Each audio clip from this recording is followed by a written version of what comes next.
terrifying escalation of violence, where childlike innocence turns into something cool and irreversible. Das muss dann anders. But then comes the devastating plot twist that changes everything we've seen. The woman was never an imposter. She was, in fact, their real mother. The reason she seemed so distant and different was something else entirely. The unbearable grief of having lost one of her sons in a tragic accident. Lucas, the twin we've seen interacting with Elias throughout the film, is no longer alive. He's only a projection of the surviving brother's traumatized mind. A desperate way to deny death and pretend that nothing has changed. At the end of the film, the mother dies at the hands of Elias, who truly believes he's killing an imposter. The worst part is that in the end he escapes from the burning house, and as he comes out of the woods, he finds his mother, meaning he believes what he did was right, but now, just like the fake brother, his mother isn't real either. A strange family. Everything seems perfectly normal when Chris Washington accepts his girlfriend Rose Armitage's invitation to visit her family's countryside estate. A quiet weekend in an isolated property. The welcome is warm. Maybe a little too warm. Her father Dean cracks awkward jokes about voting for Obama. Her mother Missy is overly kind, and her brother Jeremy completely unhinged. But something about the Armitage home feels deeply off. The family servants, Walter and Georgina, both black, act as if they're being controlled by a remote. Their smiles are too wide, their eyes empty and unsettling, and their words sound robotic, completely disconnected from the situation. Chris senses that there's something sinister hiding behind that perfect facade. The tension skyrockets when Missy insists on hypnotizing him to help him quit smoking. And it's there in that seemingly harmless moment that everything changes. During the hypnosis, Chris falls into a dark, terrifying place, the sunken place, where he can see and hear everything but can't move, scream, or react. A brutal and powerful visual metaphor. He's trapped inside his own body, reduced to a powerless passenger of his own existence.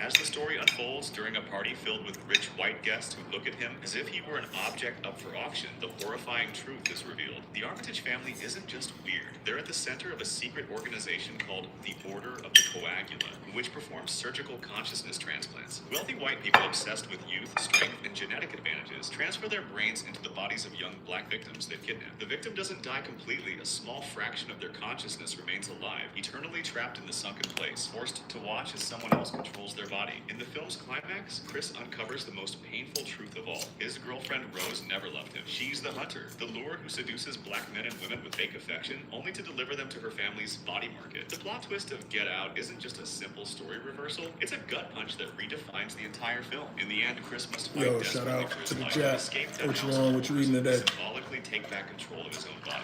The final fight. The story begins Hit with that Sam subscribe button for me. work trip with his Much colleagues, and he appreciated. suddenly has a terrifying premonition. The bridge they're crossing is about to collapse. Panicked, he convinces several passengers to get off the bus before the disaster. Molly, his girlfriend, along with Peter, Isaac, Candace, Olivia Castle, and a few others, manage to escape. Seconds later, the bridge collapses. Sam, Molly, and the others believe they've cheated death, but soon they discover the truth. They haven't escaped it, only delayed it. One by one, strange deaths begin to occur. Candace dies during gymnastics practice. Isaac is brutally killed during an acupuncture session. Olivia falls to her death during a botched laser eye surgery. William Bloodworth, the mysterious funeral director who knows death's secrets, reappears. But this time, he reveals something new. There's a temporary way to escape. If someone kills another person who is meant to die, they can take that person's remaining lifespan. The survivors realize they're dying in the exact order they would have perished. We got people in the chat. Desperate, some try to manipulate fate, steal life, What's up, Jessica? even kill those scheduled. Leah, what's good, gang? Every attempt to cheat death only leads to more horrific consequences. Peter loses Come on, his mind, hit that like and trying to subscribe kill Molly button for to me. steal her time, but Sam Don't fuck manages to around. stop him. Believing they've finally escaped the cycle, Sam and Molly board a plane to Paris, ready for a new beginning far from the nightmare. But that's where the biggest and most devastating twist of the entire What y'all Final on there? Destination franchise hits. What y'all The eating? board is Flight 180. Sounds familiar? It's the If you're not exact eating same healthy, flight that explodes I'm not in the judging movie. you,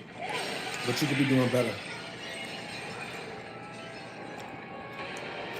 Sam and Molly witness a fight between passengers. A nervous teenager named Alex being thrown off the plane along with several others. Just like in the 2000 original, the camera reveals familiar faces. Terry Chaney, Carter Horton, and Alex Zane. All characters from the first film. Hit that like and Suddenly, subscribe everything makes button. sense. The year isn't Don't cost nothing to hit that 2011, button. it's 2000. The turbine explodes. The plane disintegrates in midair. Sam and Molly die along with everyone else on board.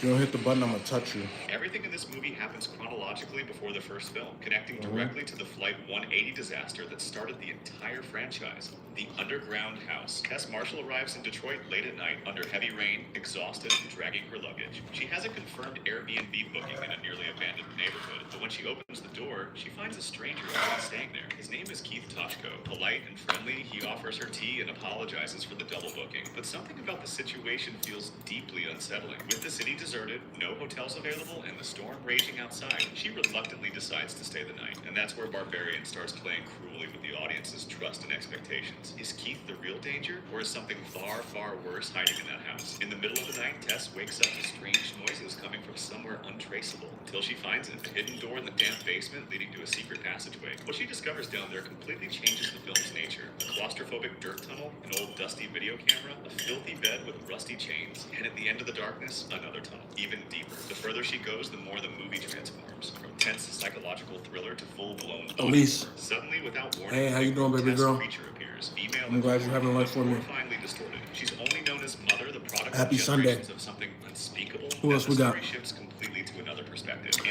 Introducing let me AJ know what y'all Gilroy, fucking the eating arrogant today. sitcom Because if actor you don't, I'm who gonna send a recently wellness check to your house. recently disgraced Are you by a eating good or public what? scandal. AJ visits the house to assess its value and sell it fast. But instead of reacting, If you don't like and subscribe, I'm gonna have to send the police to your house.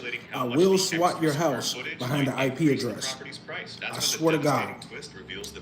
If you don't like and subscribe, I'm gonna SWAT your house. Frank, a disturbed man, used to kidnap women off the streets of Detroit and keep them imprisoned in the tunnels he dug beneath the house. From those women, children were born, victims of Richten captivity. And from those children, forced to live and reproduce underground, came more offspring, each generation more physically and mentally deformed than the last. The creature known as Mother isn't the real monster of the story. She's its final and most tragic victim, the broken result of an endless cycle of abuse. She acts So on a good. twisted maternal instinct, caring for her victims by feeding and imprisoning them, repeating the only Who you version know of eating? motherhood she ever learned in the dark below.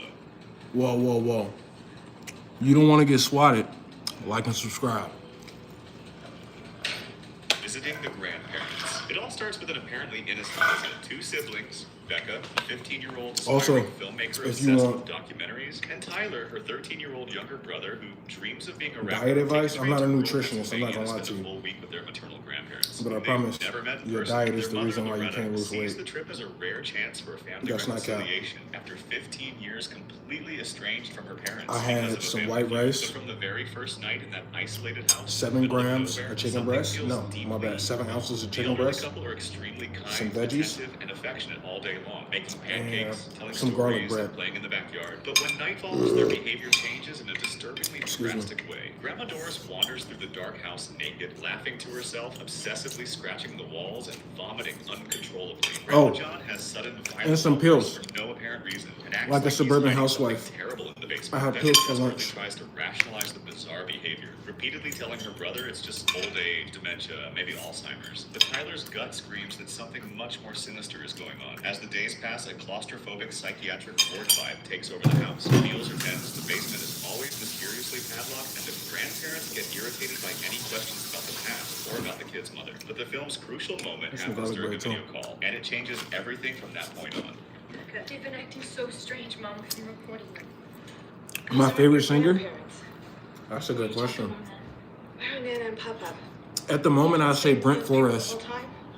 With that, But their mother long, immediately like, calls the over, police. like, The kids my are left with lifespan, the Michael difficult Jackson. task of surviving For sure. until help arrives. That's number Meanwhile, one. Becca finally decides to investigate the padlocked basement. She breaks the lock, and the devastating truth comes to light. Pill Down time. there, in the cold, damp darkness, she finds the decomposing bodies of their real grandparents. The two people living with them in the house are not Doris and John Jameson, their maternal grandparents. They're Claire and Frederick, extremely dangerous psychiatric patients who escaped from a nearby mental institution. They broke into the Just get your isolated diet house, right, murdered the real elderly and you can couple, flex and as hard as you their want to. identities to live out a Even after fantasy eating a of meal. having a family and grandkids. The discovery comes too late. The imposters realize they've been found Yeah. out and completely You can manipulate your attack the body children with the to intent whatever you kill wanna them, do. to keep the secret and keep the family together forever. The house becomes a desperate battle. Hey, for survival. we appreciate Tyler we fights for appreciate their you, lives. Alice. The boy uses his athletic skills to take Frederick down, while Becca fights Love, Claire, peace, and smashing hair a mirror grease. into her face. The police finally arrive at the house. 'Cause my shit a the little dry. imposters save Becca and Tyler. The visit's plot twist is deceptively simple on the surface, but emotionally devastating. In the end, when the kids finally return home from traumatized. They learned from their mother that she fought with her parents 15 years earlier because of on the water. she never reconciled and never sent recent photos of the children. That's why the imposters fooled them so easily. Now, what the real grandparents actually look like. The doppelganger. In 1986, a girl named Adelaide gets lost alone in the seaside amusement park in Santa Cruz, California. Scared and disoriented, she wanders into an abandoned attraction. Amazed like all Americans. Make sure you knock out a motherfucking gallon a day. If you're not drinking water, you fucking killing yourself. Hey, Alice, know what's up. Stay hydrated. Make sure we get that good pH balance, even though we don't get pH balance to worry about, for lack of better words. Excuse me.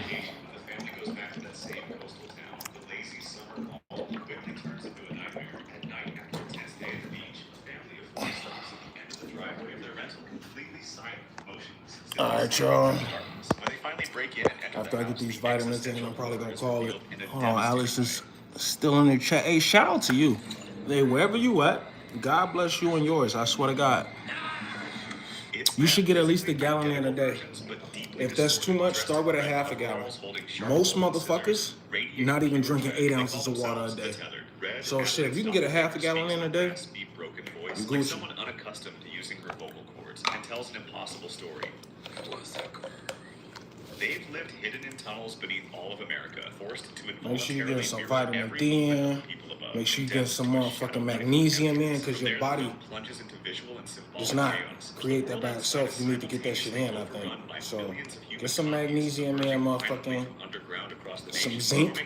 Then you gotta help with your immune system. That ain't caught a cold in over a year. In the final underground showdown, when Adelaide faces her double, the suffocating truth surfaces through fragmented flashbacks. Back in that hall of mirrors decades earlier, she violently attacked the real Adelaide from above, dragged her into the tunnels in chains, switched places with her, went up to the surface, and painstakingly learned to speak, socialize, love, to imitate humanity perfectly. Meanwhile, the true Adelaide remained imprisoned in the underworld for life, gradually losing the ability to speak normally and eventually becoming Red, the leader of the tethered Get your CMOS saying. Jason, the younger son, notices something Telling you, disturbing every little bit counts. He knows, get your diet together. He just pulls down his I'm not monster mask and bullshitting. accepts it. The game gone wrong. A luxurious mansion in the middle of nowhere, packed with rich Gen Z 20-somethings, and a brutal. All right, check in on y'all on the next meal. Make sure you like, hype, and subscribe. All that bullshit. You know, as much water, motherfucking, as you can get in. It'll never be too much. Just don't go over like 2 gallons a day, G. Especially if you're not working out. You're gonna fuck around and throw up, piss on yourself or some shit. God bless though.